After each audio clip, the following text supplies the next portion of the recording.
to be back today, and it's kind of strange to say you're excited to talk about cancer care and cancer journey, but today is going to be a great day. You're going to hear a lot about our services at Coosa Valley and a personal story, and then we're going to have a special closing today.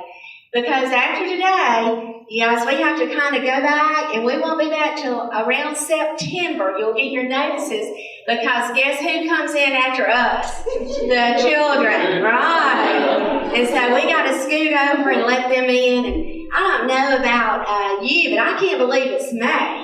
And if I could sing, I'd sing that song, "We Gotta Say Goodbye for the Summer," right? But I can't. But we have enjoyed being here. I think we've had a great series this year, actually, and you have been faithful. And we just ask that you continue to think about Coosa Valley anytime you have a healthcare need. We want to be there to meet that need. So call us, come to us, do whatever we need to do to help you in having a healthier you and to get through your healthcare journey. And I will have to say, today we're talking about the experience matters. And whether it's cancer or any kind of healthcare need, that experience does matter.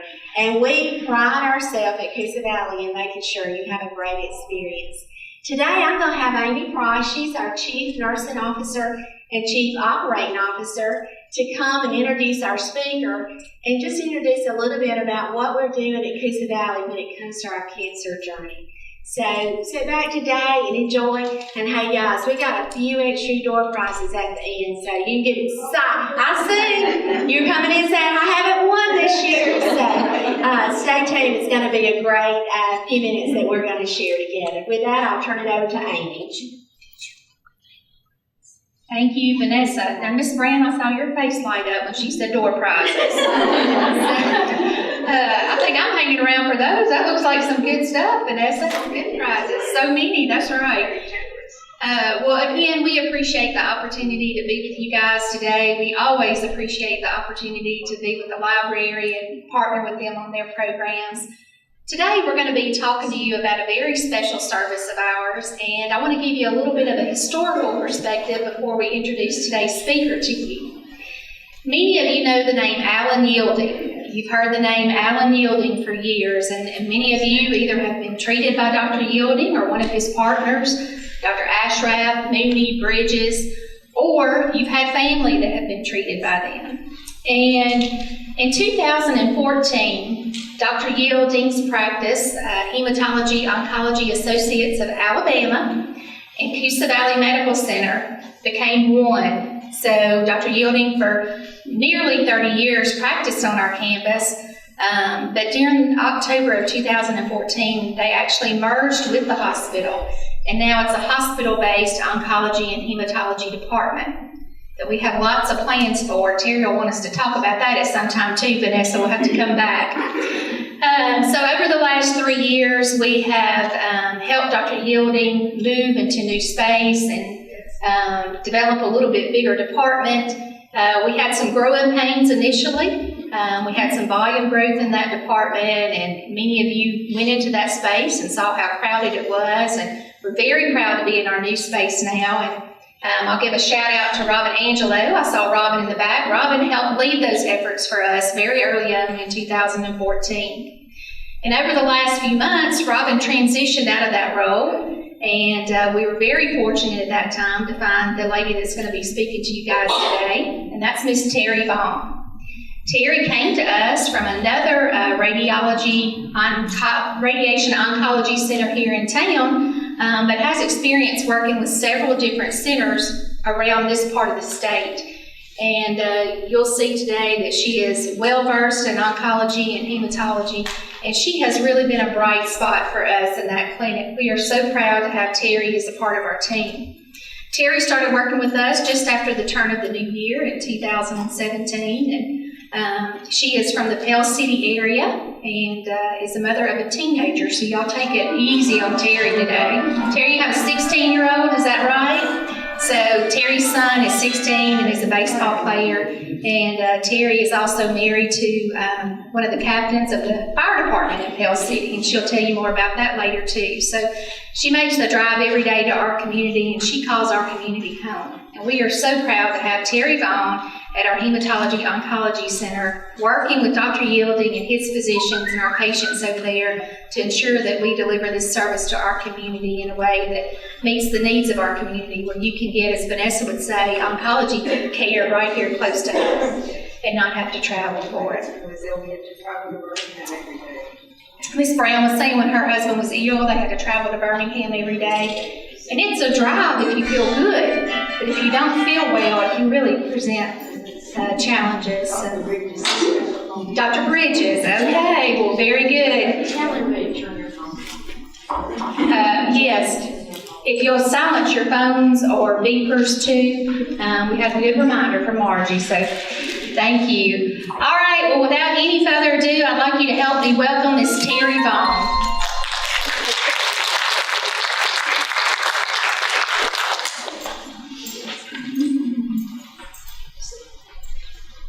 Thank you so much, Amy. I want to start off by saying thank you all so much for coming out today. I truly appreciate the opportunity to speak to you all about cancer care and where we're going as a community and as a hospital, where we're just wanting to spread the message of what we have available and spread some knowledge and information on how you can know, how you can learn, and how you can be prepared. So hopefully today I'll be able to give you a few tools that will be useful to you and your families that you can take away. Before I get into this, though, I spoke last Tuesday night at the Relay for Life Survivor Dinner, and I failed to give a few thank yous and recognize some very important people, and I want to do that before we get started today.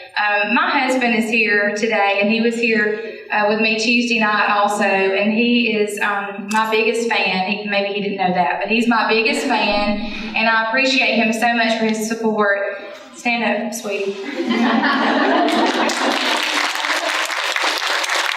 That's Joey Vaughan. That's definitely the better half of our get-up, so I appreciate you being here to support me today. I also want to say thank you to several of my co-workers that are here today to support me. It means a lot to see some familiar faces and no heckling from that area over there. In our advertisement for today's meeting, we used a statistic that states that by January 1st of 2026, there will be an estimated 20.3 million cancer survivors. Now that's awesome. That is incredible that many people are going to be cancer survivors, and it excites me in so many ways because that means that every day there are new breakthroughs and there are new advancements in modern medicine that are pushing us hopefully towards a cure for this terrible disease. But in the meantime, it's giving us so many tools to be able to treat our patients in the most advanced way that we can, to give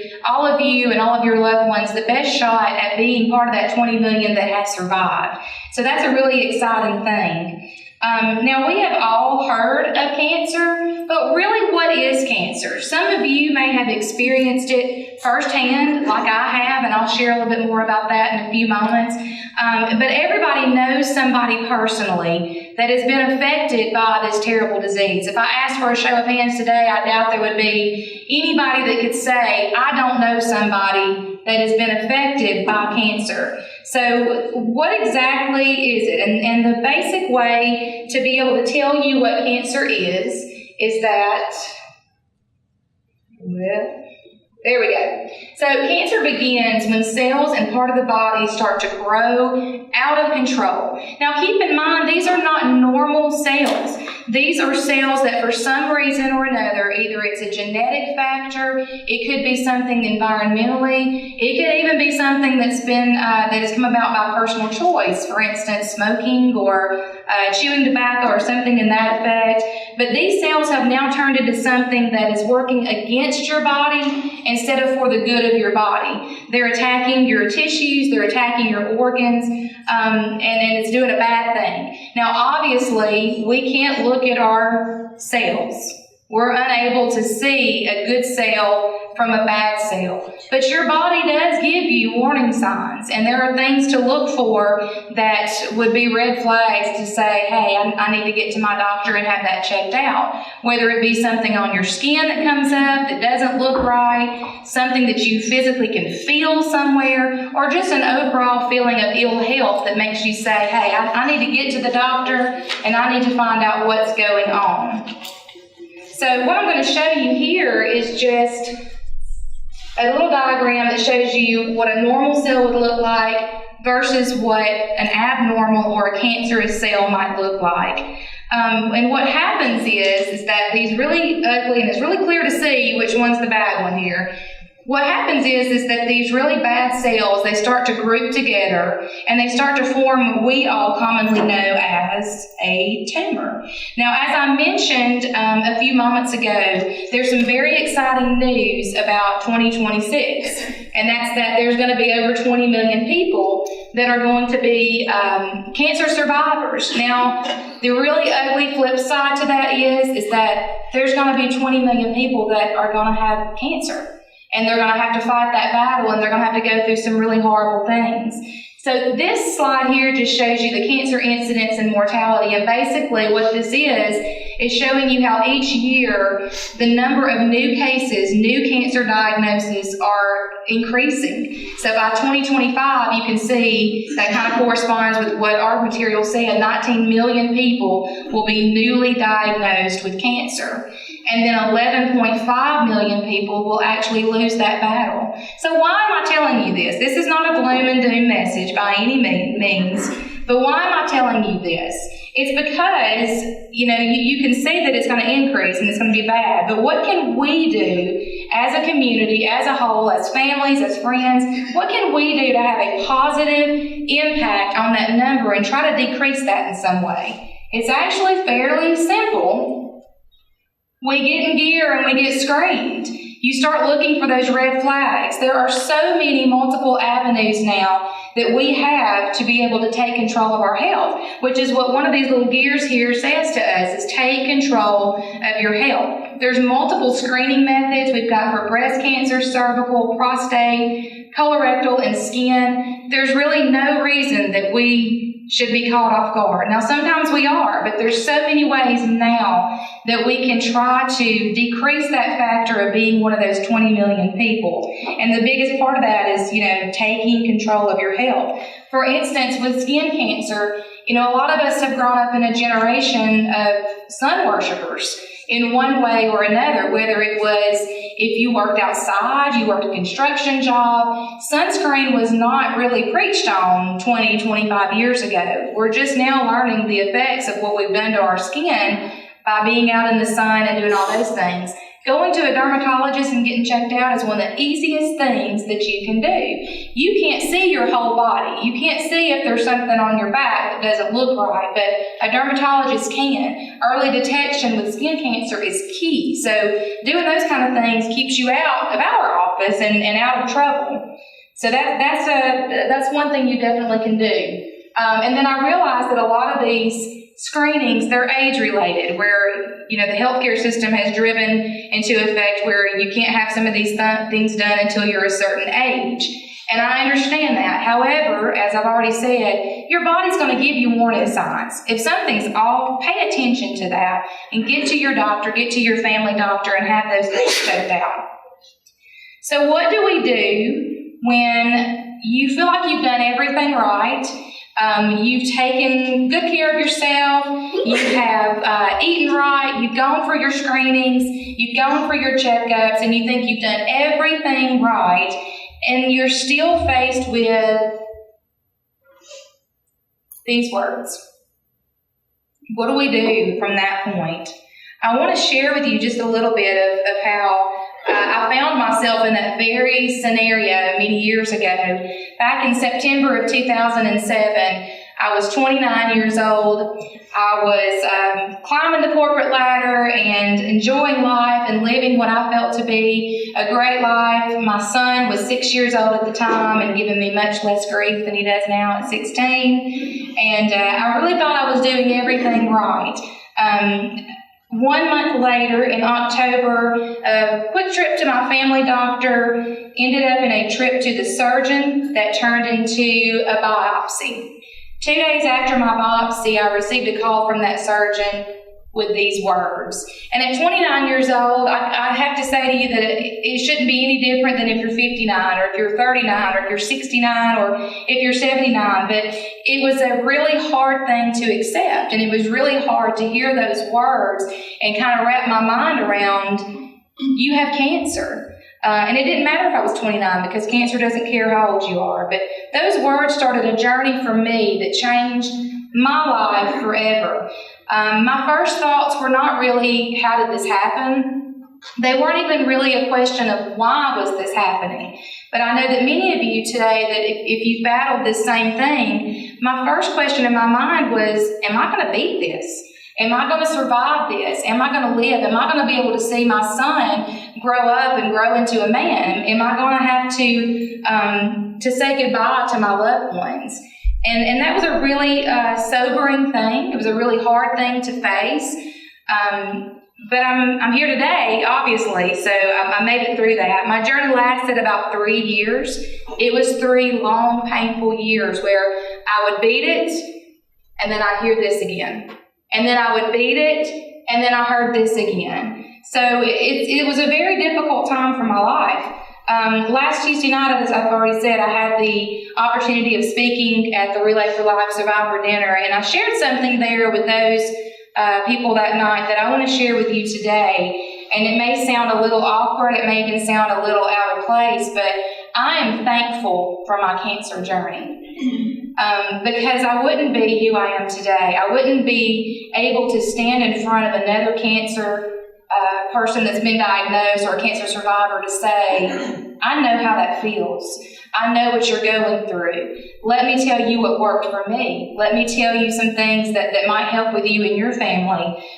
For 6 years now, I've had the pleasure of working in the cancer community, and I have to say that it is absolutely the most rewarding field of medicine that there is. For me, personally, it speaks to me. So what were the things that made a difference for me? What were the things that now, it's been 10 years since I was diagnosed and 7 years since my last recurrence. What things do I remember most about my journey?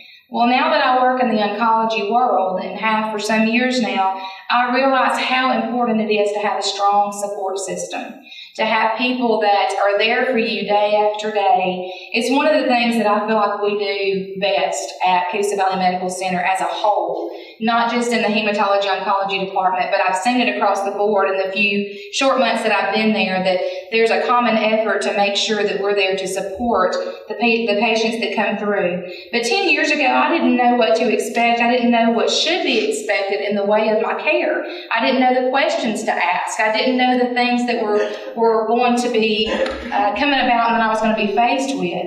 But now I know, and now I know that cancer care really is personal, and every situation and every person is unique. Everyone battling this terrible disease, they deserve our utmost respect, number one. They also deserve our support and personalized care that fits their individual needs. Over and over again, I see patients come through that don't have a support system outside of our office. Then we have to become family. We have to become that support system, and we have to become those people that care and love on those people. And again, I think that's what we do a really good job at. And I can honestly say that, again, Coosa Valley Medical Center as a whole, they understand this concept, and they do a great job of implementing that.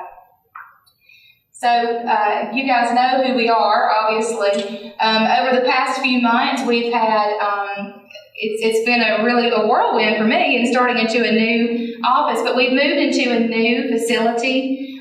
These are a couple of pictures of what our new facility looks like. And we couldn't be prouder. We think that it's the best place that you can receive treatment if you have to go through it.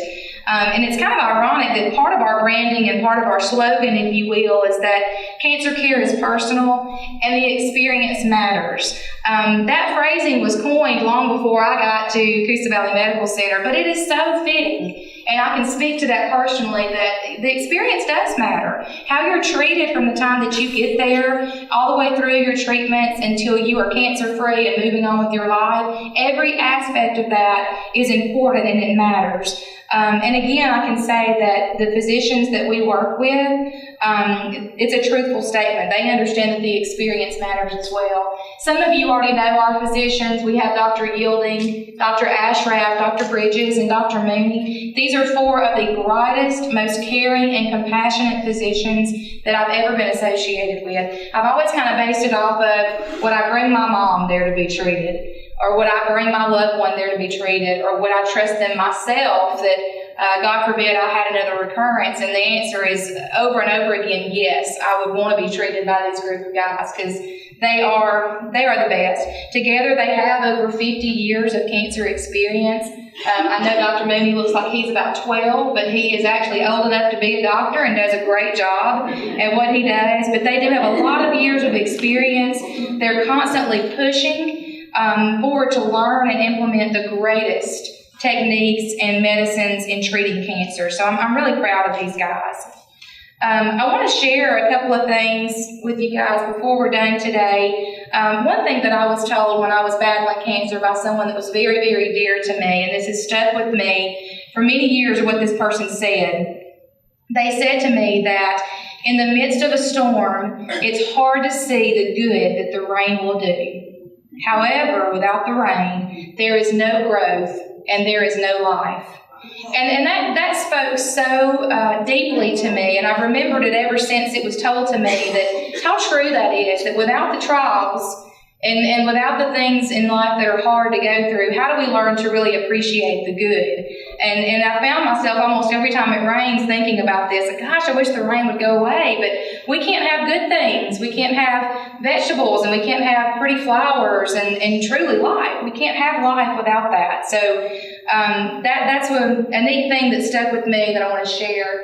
And then also I want to share with you, some of you may have seen this before, but this to me really kind of speaks to when I was going through cancer, feeling like everything that it was doing to me and the things that it was robbing from me. But there are certain things that cancer absolutely cannot do to you as a person.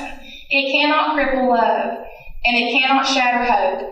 It cannot corrode faith. It cannot destroy peace. It cannot kill friendship. It cannot suppress memories. It cannot silence courage. It cannot invade the soul. It cannot steal eternal life. And it cannot conquer the spirit.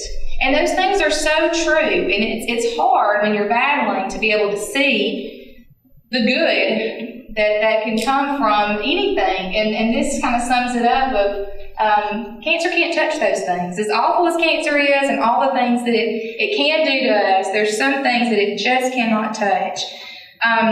Last week, Vanessa caught me off guard, and about 40 minutes before the Relay for Life Cancer Dinner, and in a roundabout way asked me to close with singing that night.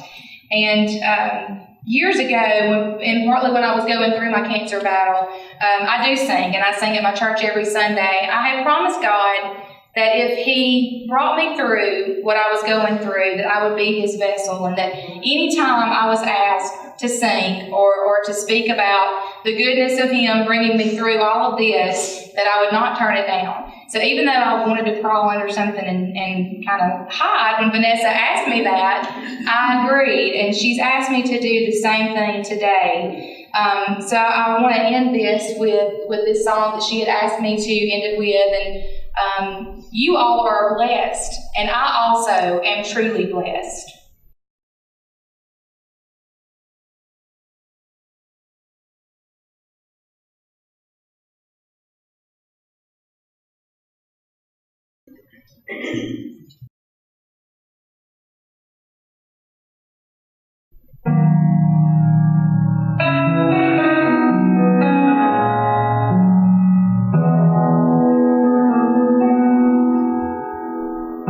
We pray for blessings, we pray for peace, comfort for our families, protection while we sleep.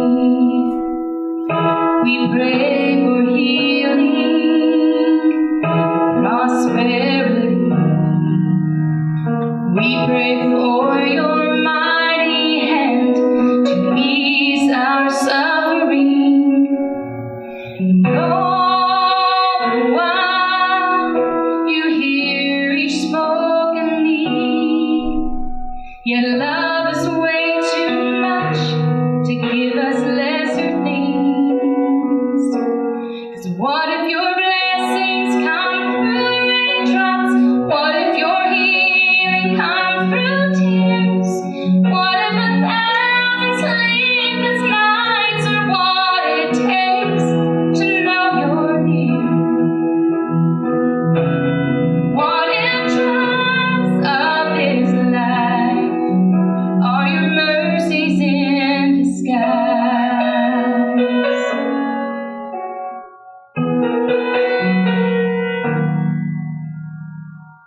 We pray for wisdom, your voice to hear. We cry in anger when we cannot feel you near. We doubt your goodness, we doubt your love, as if every promise from your word is not enough. All the while you hear each desperate plea, yet long that we'd have faith to believe. So what if your blessings come through raindrops? What if your healing comes through tears?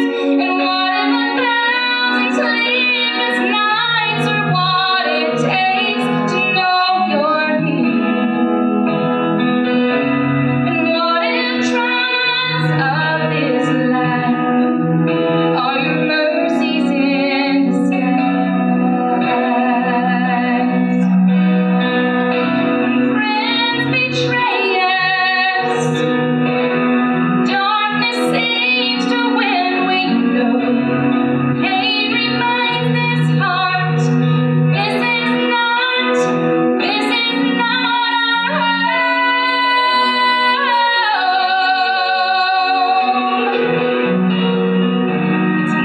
our home.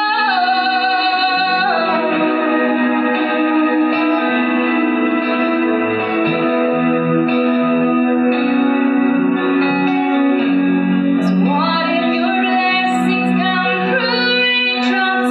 What if your healing comes through tears? And what if 1,000 sleepless nights are what it takes to know you're near? What if my greatest disappointments or the aching of this life is the revealing of a greater thirst this world can't satisfy? What if trials of this life, the rain, the storms, the hardest nights, are your mercies in disguise?